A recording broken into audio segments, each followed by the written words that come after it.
Okay.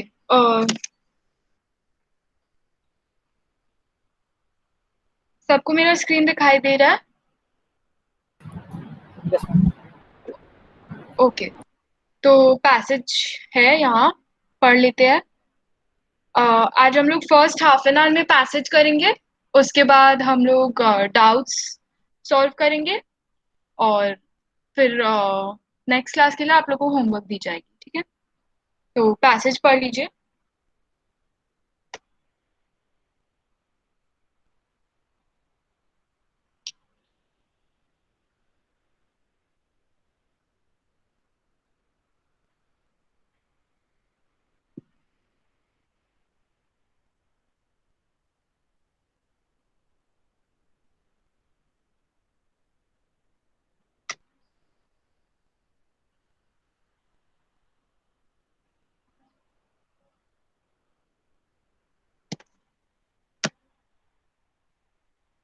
यहाँ PD यानी कि प्रिवेंटिव डिटेंशन, ठीक है? ऐसा तब किया जाता है जहां किसी ने क्राइम कमिट की उसके पहले ही उसे कस्टडी में ले लिया जाता है ताकि वो क्राइम नहीं कमिट कर सके। या बिना किसी प्रॉपरली आपको कोर्ट में पेश किए आपको एक बार के लिए अरेस्ट कर लिया जाता है। पीडी यानी प्रिवेंटिव डिटेंशन।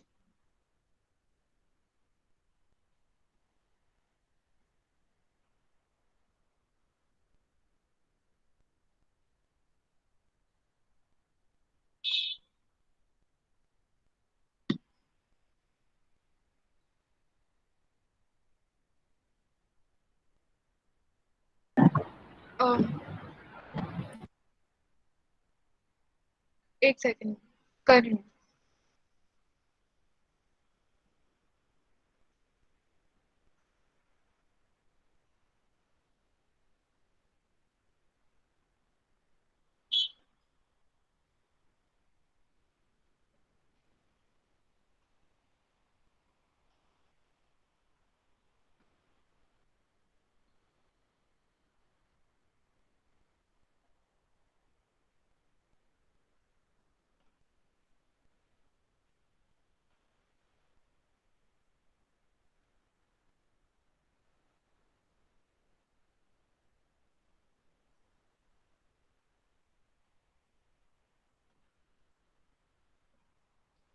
अब ठीक है? हाँ। Yes ma'am. ठीक है। बताइएगा कब पढ़ना हो जाए ये पार्ट, तो मैं स्क्रॉल करूंगी।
ठीक है, अभी तक ये पार्ट हो जाना चाहिए था, तो मैं स्क्रॉल कर रही हूँ।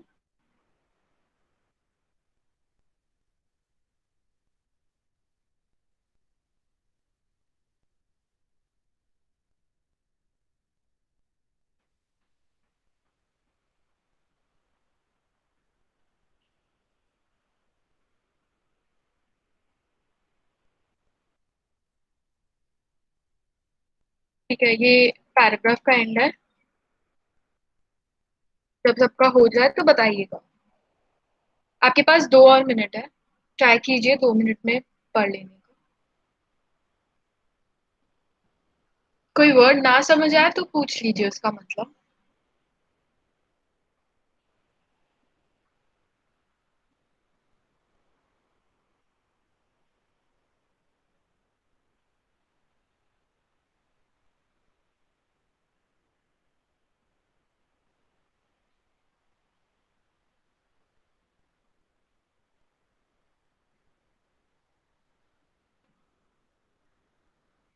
ओके, बाकी सबका भी हो गया। मैं बस ये लास्ट पैराग्राफ और फर्स्ट क्वेश्चन को स्क्रीन पे रखती हूँ, एक सेकंड।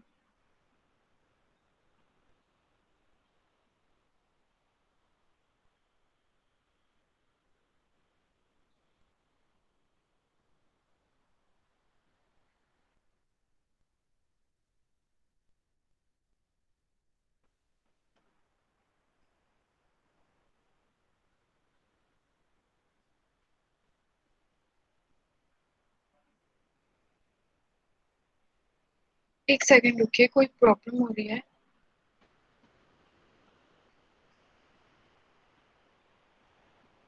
2 मिनट दीजिए मुझे।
Yes, sir.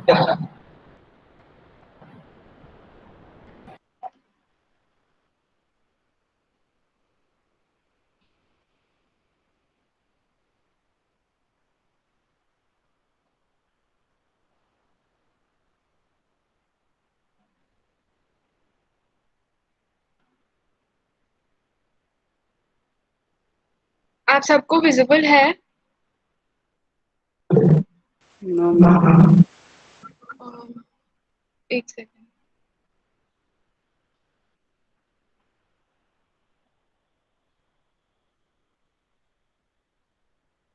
अब No, ma'am. No, ma'am. अब Yes. Yes ma'am. ठीक है, अब पढ़िए। पैराग्राफ पढ़ना खत्म हुआ क्या सबका? कि थोड़ा ऊपर स्क्रॉल करूँ? थोड़ा सा ऊपर स्क्रॉल कर दीजिए।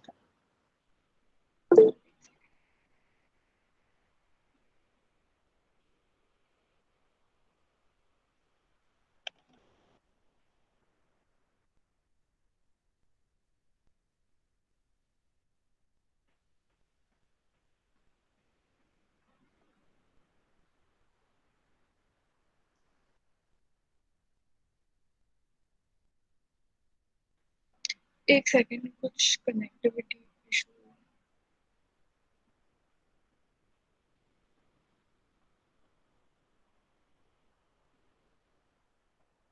आप लोग 2 मिनट रुकिए, मैं रिकनेक्ट करके देख रही हूँ।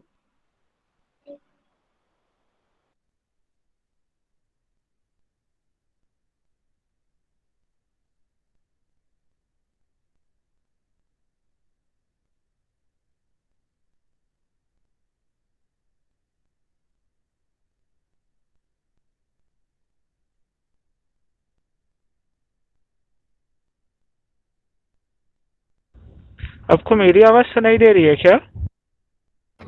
Yes, sir. अच्छा, तो जब तक शैलजा रिकनेक्ट कर रही है मैं स्क्रीन शेयर करने की कोशिश करता हूँ। अब मैं जब स्क्रीन शेयर कर रहा हूँ मैं चैट नहीं दे सकता, तो मुझे बस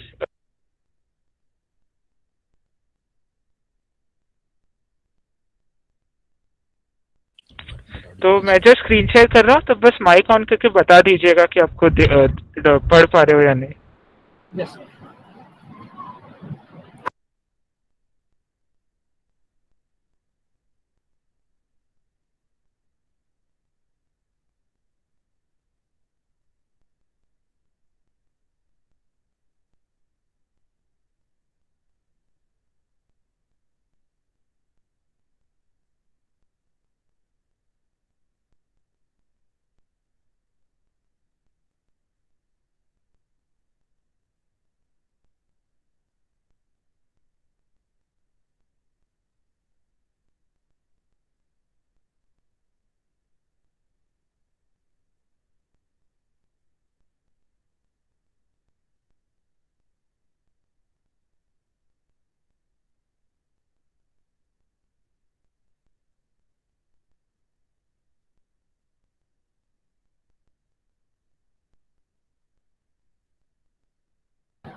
Yes, sir. Is visible है sir.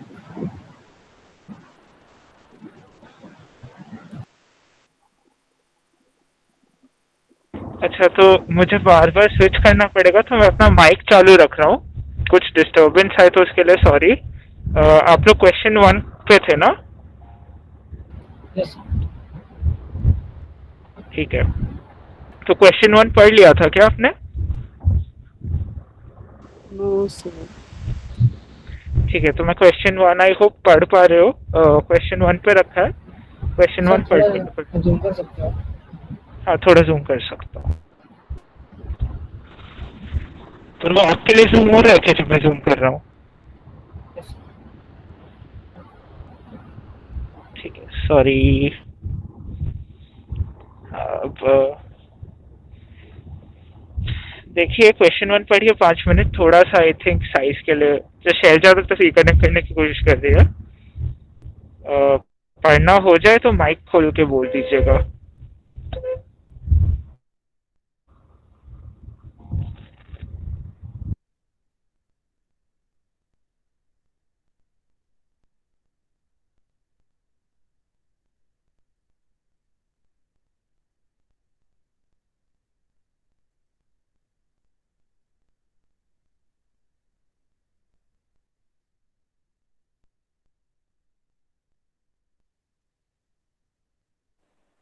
Hello sir. हाँ बोलिए, पढ़ लिया क्या? नहीं सर, बहुत छोटा है वो, बहुत जोर पड़ रहा है आंख पर। अच्छा, तो 5 मिनट वेट कीजिए, मैं देखता हूँ शैलजा का शायद से लैपटॉप हैंग हुआ है। तो 5 मिनट वेट कीजिए, नहीं तो हम देखते हैं आगे क्या करना है। Yes sir, thank you.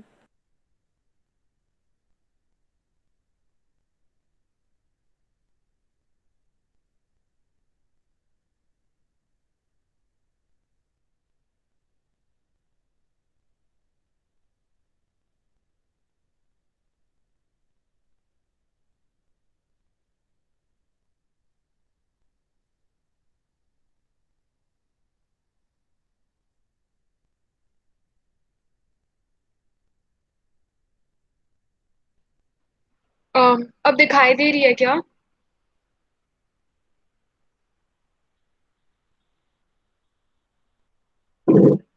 नहीं।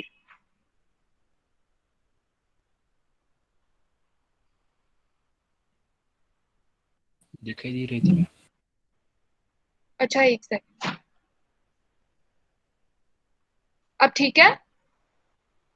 आपने क्या समझा? Yes ma'am.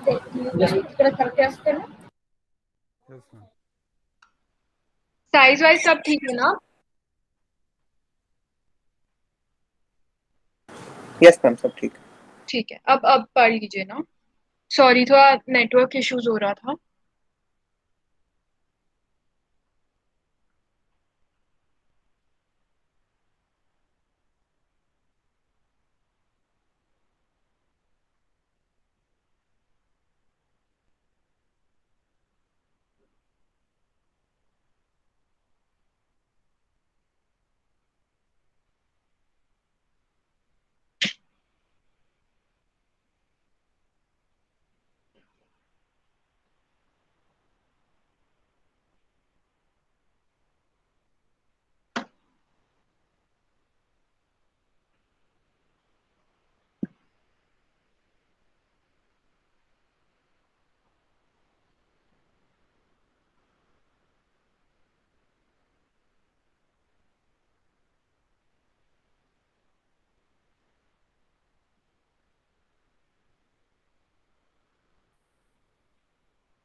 हाँ, तो इस पार्ट में जैसे दिया गया है कि जो प्रिवेंटिव डिटेंशन लॉज होते हैं ना, उसके अंदर उन्हें प्रूव नहीं करना पड़ता अरेस्ट करने से पहले।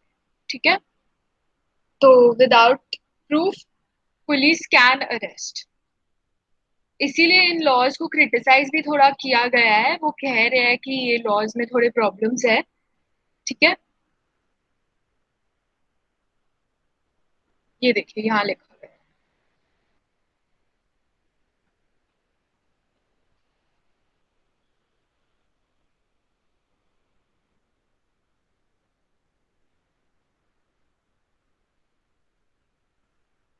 तो उन्हें 5 या 15 दिन के अंदर अंदर ये बताना होगा कि उसे अरेस्ट क्यों किया गया है, पर कुछ प्रूफ करने की जरूरत नहीं है। पर ऐसा नहीं है कि कोई भी पुलिस ऑफिसर किसी भी समय पे उन्हें अरेस्ट कर सकता है। एक एग्जीक्यूटिव ऑफिसर के पास ही वैसा अलाउंस आती है कि वो अरेस्ट कर सकते। ठीक है, इसमें भी अलग अलग लॉ के अंदर अलग अलग प्रोविजंस होते हैं कि कौन उस अरेस्ट का ऑर्डर पास कर सकता है और कौन उन्हें अरेस्ट कर सकता है। पर कॉमन फीचर ये रहती है कि बिना किसी प्रूफ के और बिना कोर्ट के सामने पेश किए किसी को अरेस्ट कर रखा जा सकता है।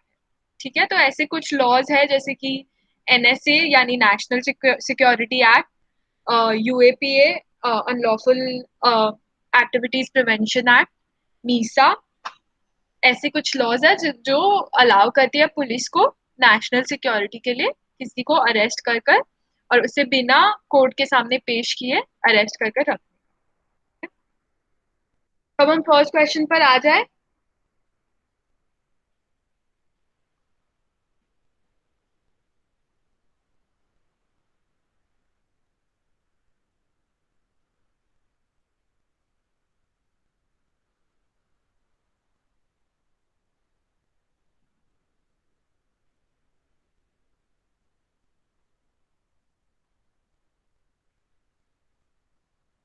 ठीक है, अब फर्स्ट क्वेश्चन करके ऑप्शंस भी दिखा रही हूँ। अगर अभी भी पैसेज में कोई डाउट हो या कुछ पूछना हो या कुछ, तो अभी पूछ लीजिए, नहीं तो मैं फर्स्ट क्वेश्चन पर जा रही हूँ।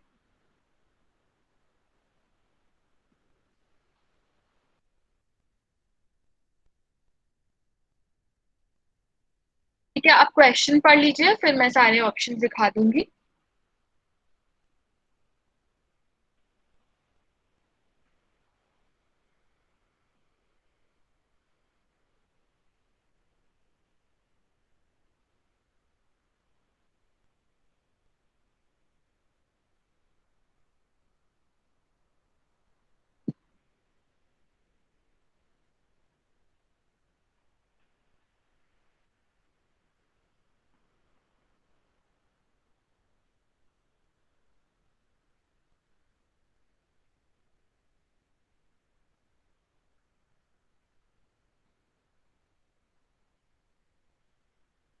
ठीक है, अब मैं मुझे लगता है आपने क्वेश्चन पढ़ लिया होगा, तो मैं ऑप्शंस दिखा रही हूँ।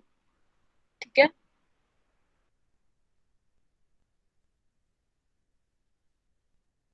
ये ऑप्शंस है।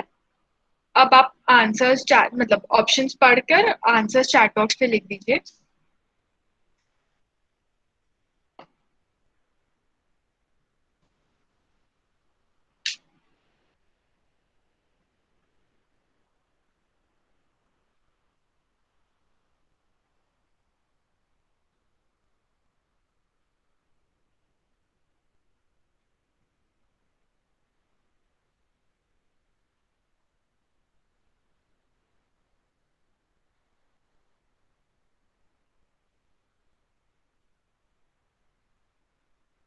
आंसर्स।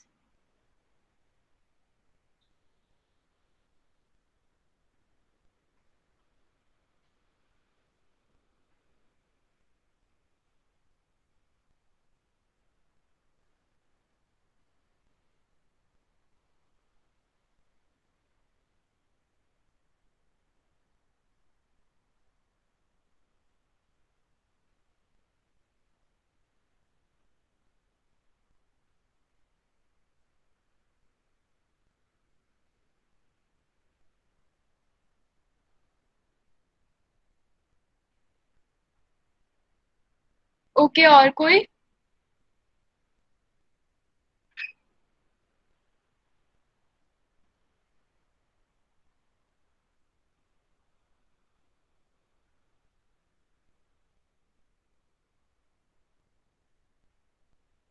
ठीक है, तो एक बार फैक्ट्स देखते हैं। यहाँ कहा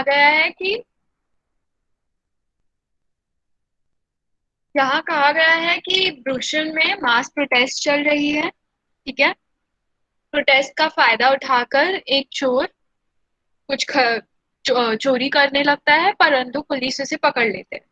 ठीक है, फिर उसके बाद कहा जाता है कि क्योंकि पुलिस ऑफिशियल्स बिजी थे, इसलिए उन्होंने चोर को 4 दिन तक जेल में रखा। ठीक है, अब एक बात हमें समझनी होगी, यहाँ आपने सबने एक पार्ट मिस कर दी। यहाँ कहा गया है, वो लोग जिस चीज की बात करें वो प्रिवेंटिव डिटेंशन लॉज। ठीक है, तो हर केस में इन्हें नहीं अप्लाई किया जाता है। इन्हें तभी अप्लाई किया जाता है जब देश की नेशनल सिक्योरिटी को खतरा हो।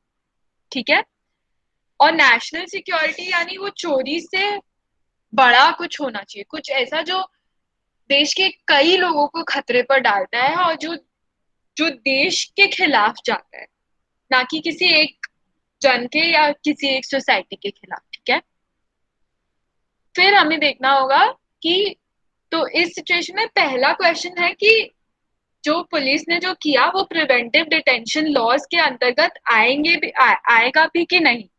ठीक है, तो चोरी, किसी एक जन से कुछ चोरी करना वो प्रिवेंटिव डिटेंशन नहीं हो सकता, क्योंकि यहाँ क्राइम कमिट कर दी गई है। ठीक है, और यहाँ देश की सिक्योरिटी को कोई खतरा नहीं है। एक चोर नेशनल सिक्योरिटी को कोई खतरा नहीं पहुंचा सकता है।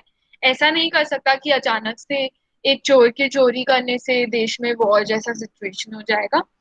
शायद आप लोग इसलिए कंफ्यूज हो रहे हैं क्योंकि यहाँ कहा गया कि मास प्रोटेस्ट चल रही थी, परंतु जिसे अरेस्ट किया गया है वो प्रोटेस्ट नहीं कर रहा है, वो चोरी कर रहा है।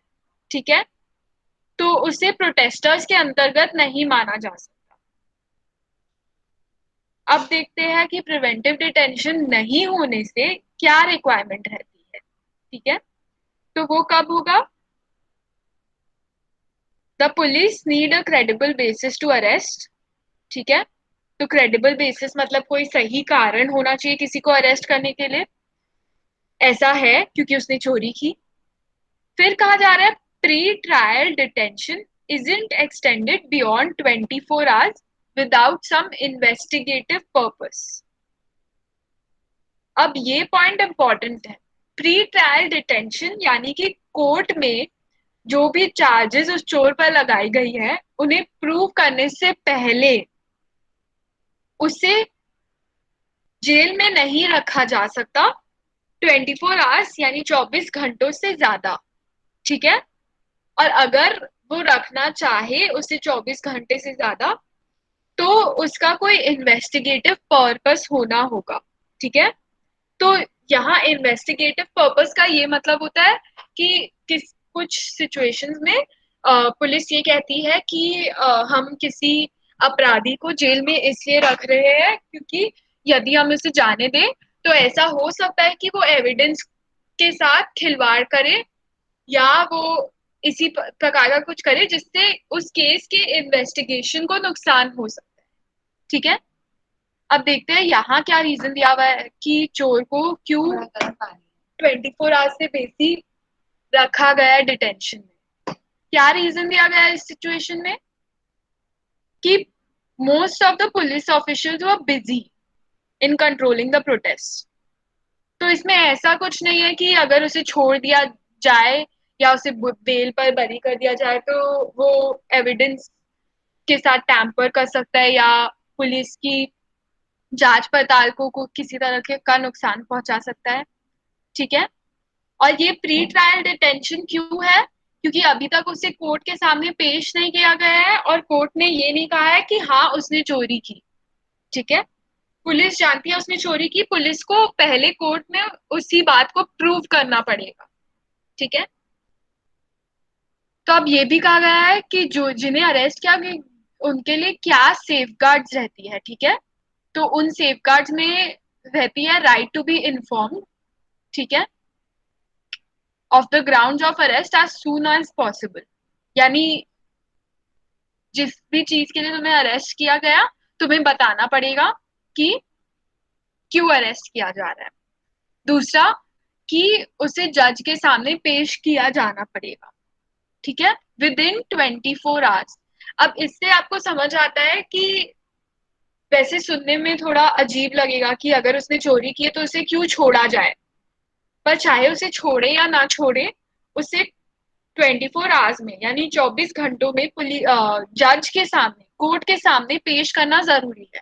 उसके बाद कोर्ट डिसाइड करेगी कि उसे बेल पर छोड़ देना चाहिए या उसे जेल में ही रखना चाहिए, ठीक है। और इसमें भी jail is the exception, bail is the norm, ठीक है। यानी कोर्ट कोशिश करेगी कि ज्यादा से ज्यादा केसेस में बेल दी जाए जब तक ऐसा नहीं हो कि इन्वेस्टिगेशन को कोई खतरा हो, इन्वेस्टिगेशन में नुकसान आ सकता है। कोर्ट का की ड्यूटी है कि वो बेल ग्रांट कर दे, ठीक है। तो 24 घंटों में उसे कोर्ट के सामने पेश भी करना होगा और उसी उसे अधिकतर केसेस में बेल भी मिल जाए।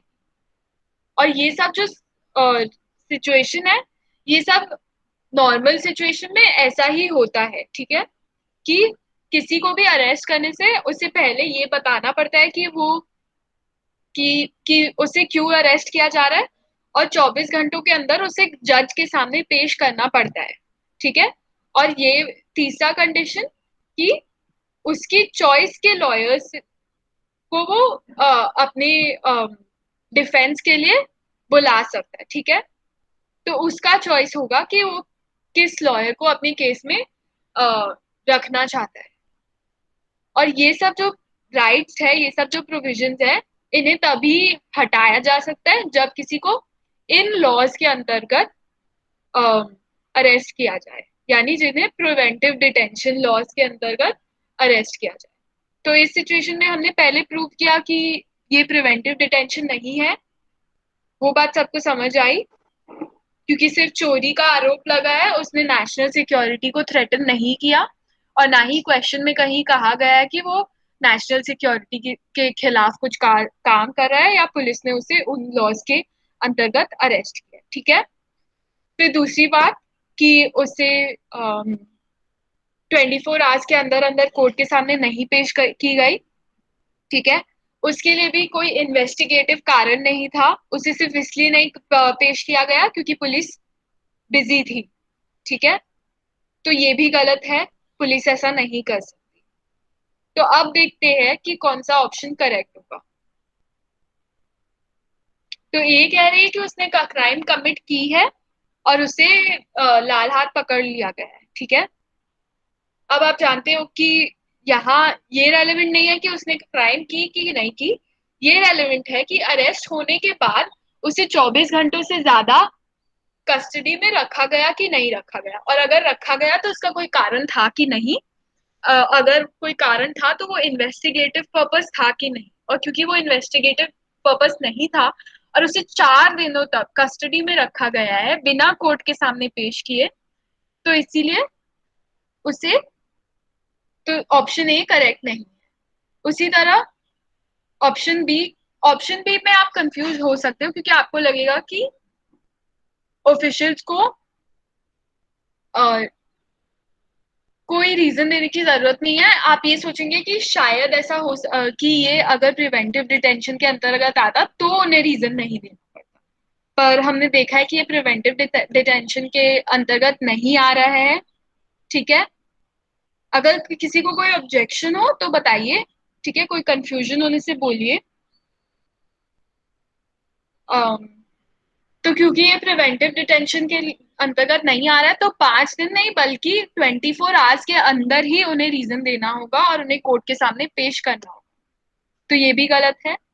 और ऑप्शन सी ये कह रही है कि ही वॉज नॉट, यस। अच्छा, एक बार ऑप्शन डी भी देख लेते हैं। फिर कहा जा रहा है कि know that was an emergency like situation. अब ये सब मायने नहीं रखती क्योंकि उसका क्राइम उस इमरजेंसी लाइक सिचुएशन से रिलेटेड नहीं है, ठीक है। और पुलिस के लिए क्या इम्पोर्टेंट है और क्या नहीं, ये सब कुछ भी इम्पोर्टेंट नहीं है। वो चोर है, फिर भी उसके कुछ राइट्स है। अरेस्ट होने के बाद उसे 24 घंटों के अंदर कोर्ट के सामने पेश करना पड़ेगा।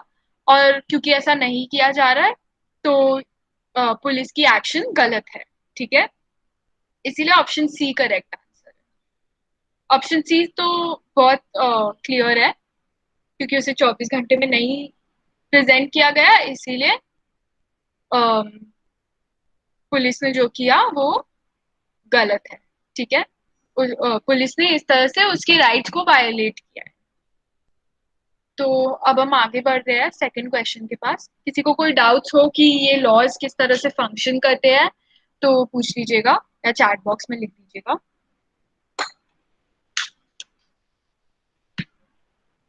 ठीक है, सेकंड क्वेश्चन।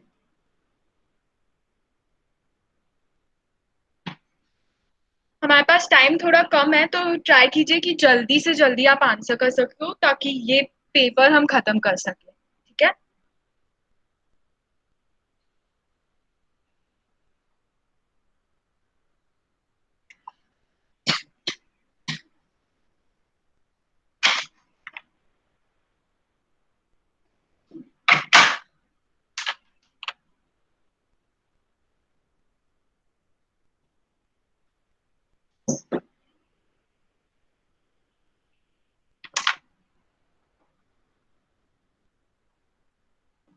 कोई आंसर करना चाहेगा?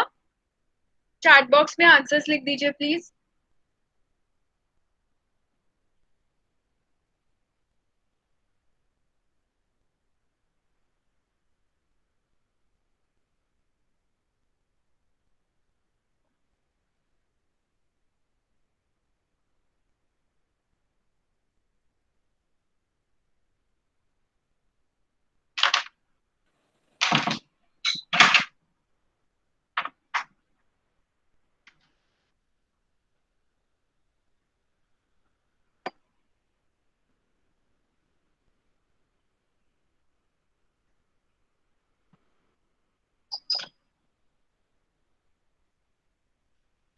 और कोई आंसर्स?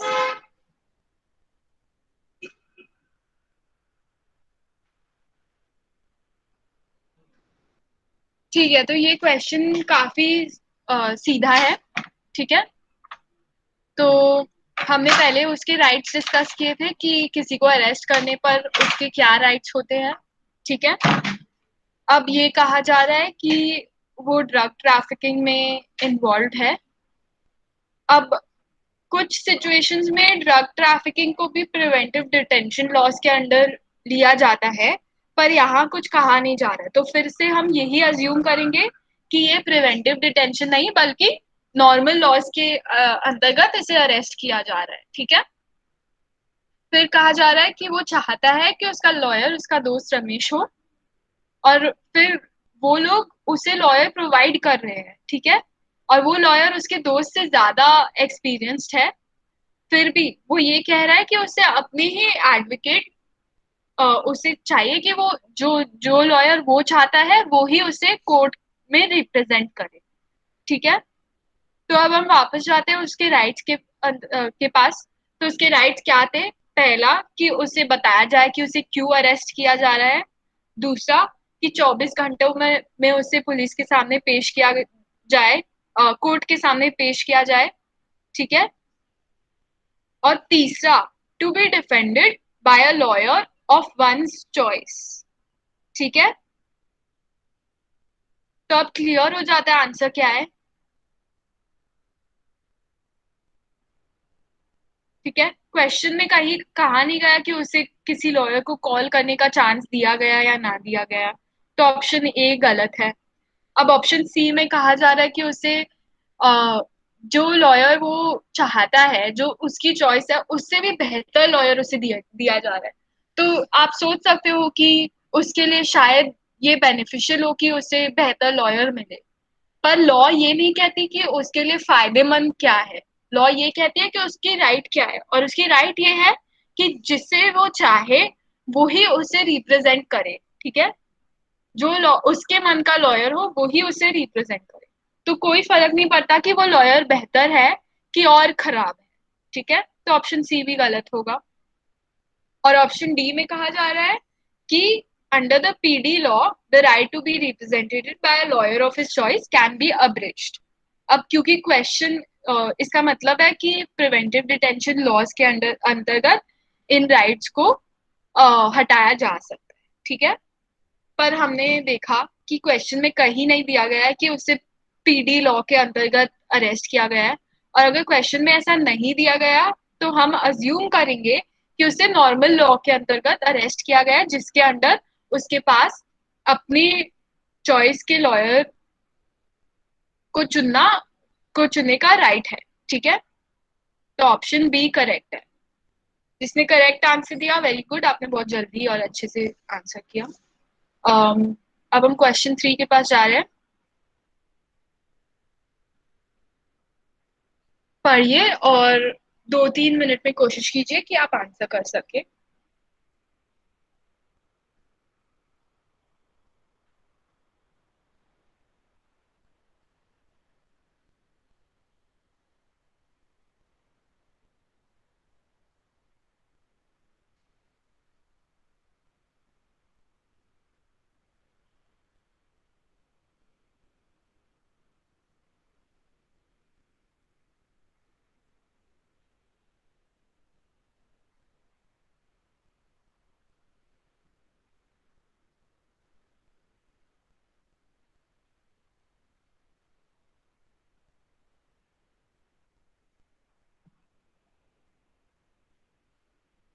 ओके, तो ए और बी में क्या डिफरेंस है वो इम्पोर्टेंट होगी। पहले हम लोग सी और डी देखते हैं।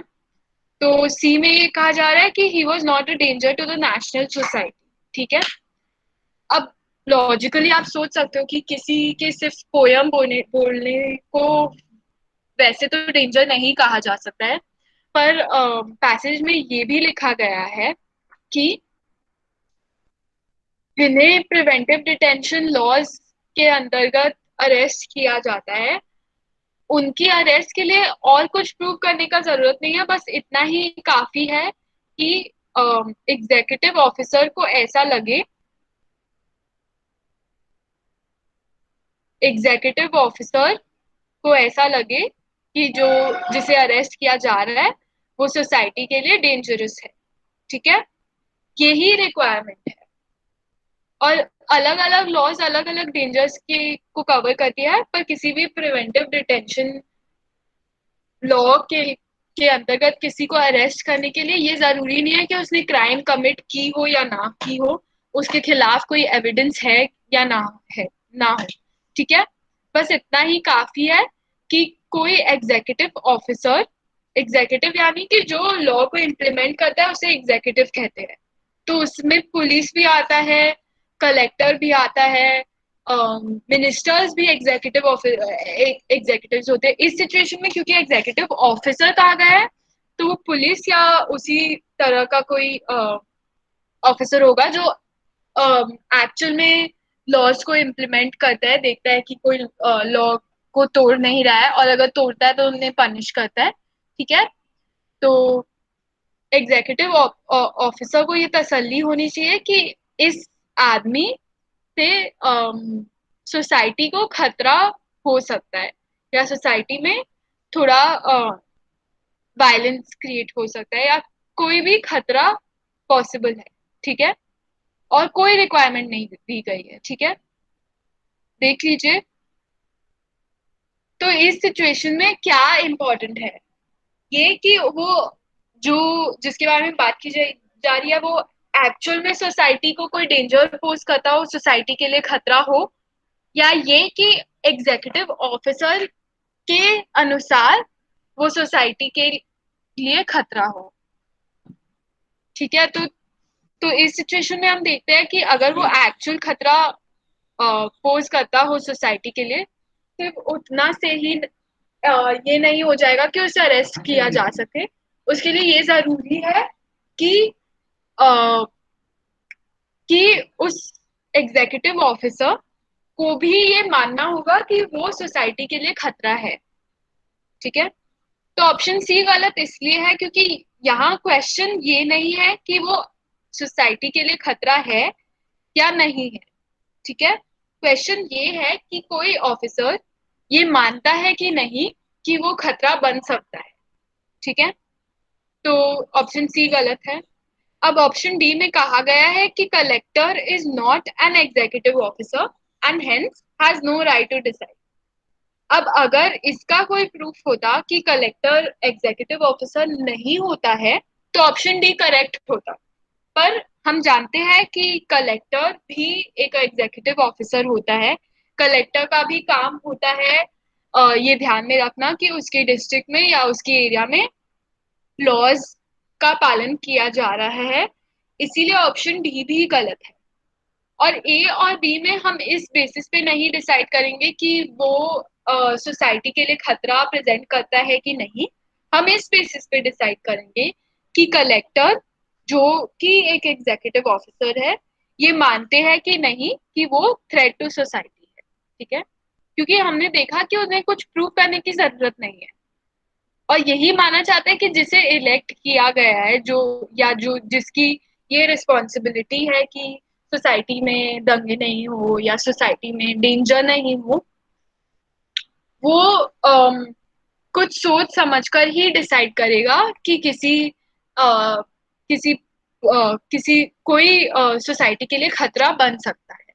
ठीक है, तो ये नहीं कहा जा रहा है कि वो खतरा नहीं है, बट इसे डिसाइड करने वाला सोसाइटी खुद नहीं बल्कि कि कलेक्टर या एग्जीक्यूटिव ऑफिसर ही होगा। ठीक है, कोई डाउट होने से पूछेगा। ठीक है, तो आज के लास्ट क्वेश्चन पर जाते हैं, 5 मिनट लगेंगे। अम, आप लोग ट्राई कीजिए 2 मिनट में आंसर देने की।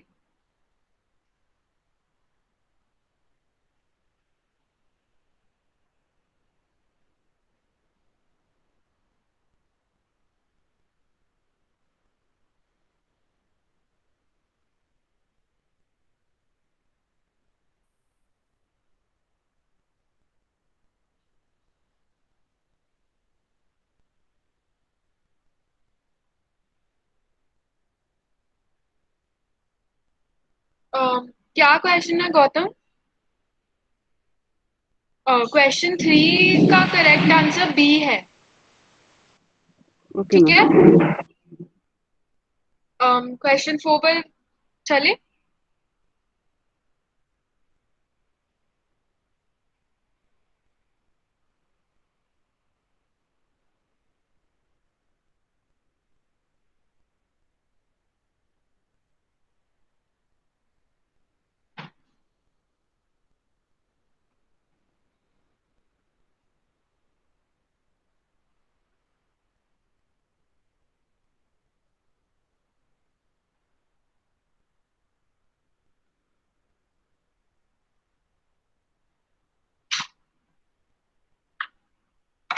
ठीक है, अब डिस्कस कर लेते हैं। अब देखिए, इस क्वेश्चन के फ्रेमिंग में एक चीज रेलेवेंट है। वो पूछ रहे हैं कि as per the views of the author what should be the answer. ठीक है,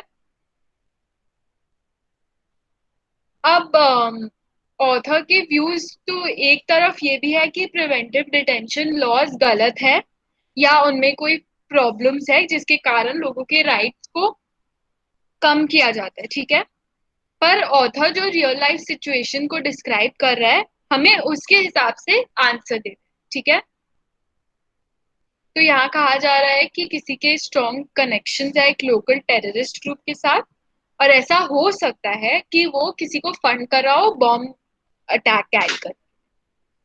तो किसी के भी अंडरस्टैंडिंग में ये नेशनल सिक्योरिटी के खिलाफ जाएगा। ठीक है, उसमें कोई शक नहीं है।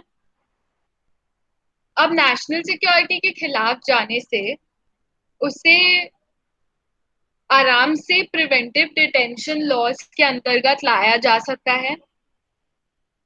तो आइडियली चाहे कोई चाहे भी कि कोई गलत अरेस्ट ना हो इसलिए फर्स्ट ऑप्शन ए करेक्ट हो, पर एक्चुअल लाइफ में यानी इन लॉज को अप्लाई करते ही ये सेफगार्ड्स चली जाती है, ठीक है। तो पुलिस को एक्चुअल में एविडेंस की जरूरत नहीं है। ये क्वेश्चन आपने स्टार्टिंग में भी पूछा था। तो हम जानते हैं कि प्रिवेंटिव डिटेंशन लॉज के अंतर्गत पुलिस को किसी भी प्रूफ की जरूरत नहीं है, ठीक है। अब ऑप्शन बी ये कह रही है कि उसे ट्रायल के पहले डिटेन करना ही नहीं चाहिए। अब फिर से अगर ऐसा होता कि प्रिवेंटिव डिटेंशन लॉज अप्लाई नहीं हो रही होती तो शायद हम कह सकते थे कि ट्रायल के पहले उसे 24 आवर्स के अंदर ही जज के सामने पेश करना होगा, ठीक है। पर इस सिचुएशन में ऐसा नहीं हो रहा है। क्यों? क्योंकि हम प्रिवेंटिव डिटेंशन लॉज ही अप्लाई करेंगे, क्योंकि इनका जो कनेक्शन है वो टेररिस्ट ग्रुप के साथ है, और टेररिस्ट ग्रुप चाहे कितना भी छोटा या बड़ा अटैक हो, वो किसी भी कंट्री के नेशनल सिक्योरिटी के खिलाफ जाता है, ठीक है। अब सी में भी कहा गया कि उसे डिटेन नहीं करना चाहिए, क्योंकि उसका मतलब होगा कि वो लोग प्रिवेंटिव डिटेंशन लॉज को क्रिमिनल लॉ के साथ अप्लाई कर लोगों को ज्यादा देर तक कस्टडी में रखने की कोशिश कर रहे हैं। तो अब ये ऑप्शन आया कहाँ से, ठीक है, ये पैसेज में देखते हैं। ये ऑप्शन हमें मिलता है इस लाइन से, ठीक है। द प्रॉब्लम ऑफ स्कोप, ठीक है, उधर फिर बाद में लिखा गया है कि no clear limits of scope also means that rather than being used for preventing harm, preventive detention laws are instead used in tandem with regular criminal law to keep persons in custody for longer and with fewer questions asked. तो यहाँ भी author ये नहीं कह रहे कि क्या होना या नहीं होना चाहिए, ठीक है।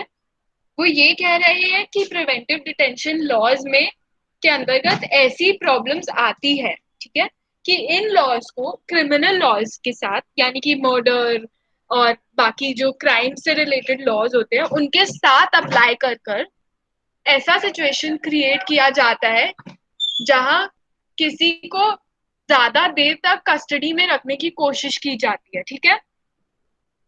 तो जब प्रिवेंटिव डिटेंशन लॉज को बनाया गया है नेशनल सिक्योरिटी के लिए, पर कई बार इन्हें ऐसी सिचुएशन में भी अप्लाई कर दिया जाता है जहां कोई मर्डरर हो या कोई रेपिस्ट हो जो घूम रहा हो, और उसी बेसिस पे इन दोनों के साथ अप्लाई करके क्या होता है कि इन लॉज का इस्तेमाल किया जाता है, यानी प्रिवेंटिव डिटेंशन लॉज का इस्तेमाल किया जाता है किसी क्रिमिनल को लंबी देर तक जेल में रखने के लिए, और बिना किसी क्वेश्चंस के, बिना कुछ प्रूव किए किसी को जेल में रखने के। पर यहाँ ऑथर ये तो कह रहे हैं पर कि ये गलत है, पर वो कह रहे हैं कि ऐसा होता है, ठीक है। पर इस सिचुएशन में ऐसा नहीं हो रहा है। क्यों? क्योंकि उसने एक्चुअल में नेशनल सिक्योरिटी को ही थ्रेटन किया है, ठीक है। वो कोई नॉर्मल क्रिमिनल नहीं है, और उस पर जो चार्जेस भी लगाई गई है वो भी प्रिवेंटिव डिटेंशन लॉज के ही अंतर्गत आएगी, क्योंकि उसने अभी तक क्राइम कमिट नहीं किया, ठीक है।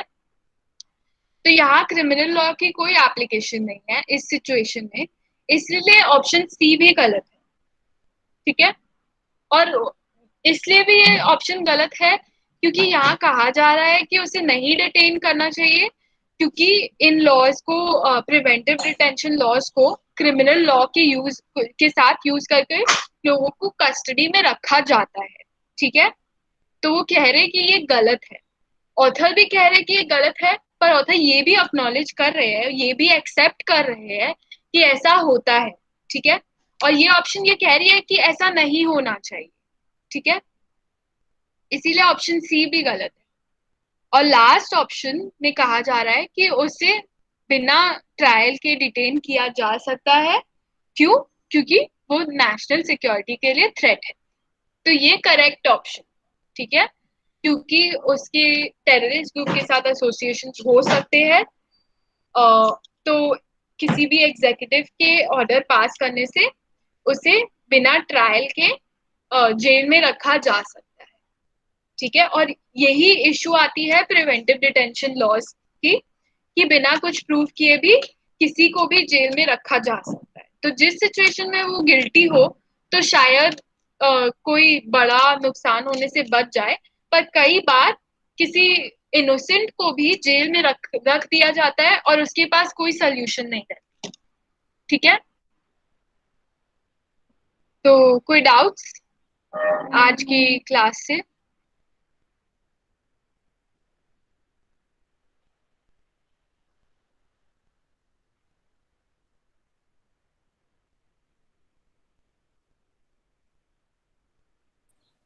ओके, अगर कोई डाउट्स नहीं है तो कल आपके क्लासरूम में होमवर्क अपलोड किया जाएगा। लास्ट क्लास हम नहीं कर पाए थे क्योंकि कुछ हमारे पास मटेरियल थोड़ा कम था, तो कल आपके क्लासरूम में होमवर्क अपलोड किया जाएगा। नेक्स्ट क्लास तक आप लोग सब वो होमवर्क करके रेडी रहिएगा। और आपने जो डाउट्स पूछे हमसे, हम कोशिश करेंगे या तो क्लास में एड्रेस करने या हम उसकी नोट्स बनाकर आपको भेज देंगे। ठीक है, तो डाउट्स आप लोग हमें भेजते रहिए, जैसे हमें टाइम मिलेगा वैसे ही हम डिस्कस करेंगे। आज का क्लास थोड़ा छोटा था, तो नेक्स्ट क्लास में ट्राई करेंगे कि थोड़ा और कवर कर पाए। ठीक है, thank you. Ma'am next class कौन सा है? ट्यूसडे को होगा ना आपका क्लास?